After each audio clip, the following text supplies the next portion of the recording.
Valentine Gobi, bonsoir et bienvenue à la librairie Dialogue. Bonsoir. Décor en silence, c'est le titre de votre nouveau roman publié aux éditions Gallimard qui raconte le destin de deux femmes, Claire et Henriette. Comment sont-elles nées ? Il y a un personnage qui est historique, que je n'ai pas inventé, qui est Henriette Caillot, une femme qui a défrayé la chronique en 1914 parce qu'elle a tué le directeur du Figaro, Gaston Calmette. Et puis il y a un personnage de fiction qui est Claire et qui, elle, est une jeune femme contemporaine, née à la fois de mon imagination et évidemment de mon expérience, puisque nous avons sensiblement le même âge, et de ce que je sais, du peu que je sais de la vie.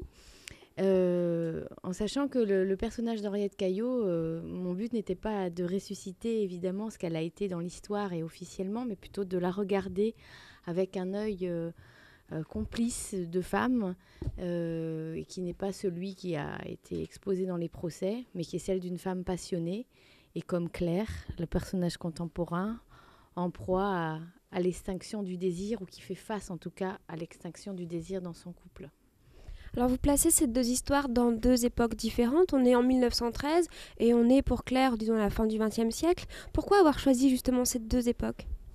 En fait, pour moi, il y a à la fois la volonté d'ancrer des personnages dans un contexte social, moral, qui est très différent parce que la manière dont on considère les femmes, les droits qu'elles ont, la liberté qu'elles s'accordent sont très différents entre ces époques-là. Et en même temps, de les associer dans ce même refus, en fait, du confort et de l'ennui, qui est en fait cette habitude qui prend la place du désir dans le couple. Donc voilà, j'avais envie de montrer ce que c'est que deux femmes en lutte dans des formes très différentes, puisqu'il y en a une qui est plutôt victime et l'autre qui est plutôt celle qui s'en va, et puis que leur combat ne mène pas du tout au même résultat, mais il y a cette force en elles. Et je voulais montrer l'universalité de, je crois, ce besoin de désir et de lutte et de sensation d'être vivant, quelles que soient les époques. Alors, on a face à, disons, peut-être la fin de l'amour, l'une qui réagit par la fuite et l'autre qui tue. En quoi sont-ce des manifestations d'une envie de vivre ? Parce que finalement, la mort, c'est l'absence de mouvement. C'est la stase, c'est le statique. C'est le moment où on accepte avec résignation tout ce qui se présente, sans chercher à se l'approprier et à le transformer en choix.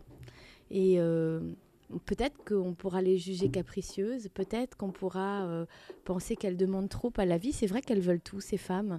Mais en même temps, dans ce refus d'accepter la situation telle qu'elle se présente, dans la volonté de la changer, de se l'approprier, il y a ce qui est à l'essence même de la vie, c'est-à-dire le mouvement, l'avancée, la sensation du sang qui bat dans ses veines, de quelque chose qui est encore en éveil, qui tremble, qui frémit. Voilà. Elles ne veulent pas se transformer en statue, ces femmes. Alors votre écriture elle-même est en éveil. Il y a la peinture, il y a la musique, la création. Quelles sont vos inspirations ? Tout, la vie en général. Ce que j'aime beaucoup, c'est faire avec des mots, créer avec des mots des formes qui ne sont pas justement spécifiques à la littérature. Vous parlez de musique et d'images. Je crois qu'un travail littéraire devient intéressant quand il ne se suffit pas à lui-même et qu'il permet de raconter des histoires avec autre chose que des mots, avec des couleurs, avec de la lumière, avec des sons, de la même façon que je crois que l'art en général est intéressant lorsqu'il évoque aussi des formes qui lui sont complémentaires. Quand un tableau fait de la musique, quand une danse dessine une image, je crois qu'on est dans des formes qui sont très suggestives et dans lesquelles on s'investit à la fois dans la sensation et dans l'émotion. Donc moi j'aime bien parfois, plutôt que donner des explications, créer des tableaux ou des images ou des sons qui vont dire des choses à la place des mots. Très bien, Valentine Gobi, merci beaucoup. Merci.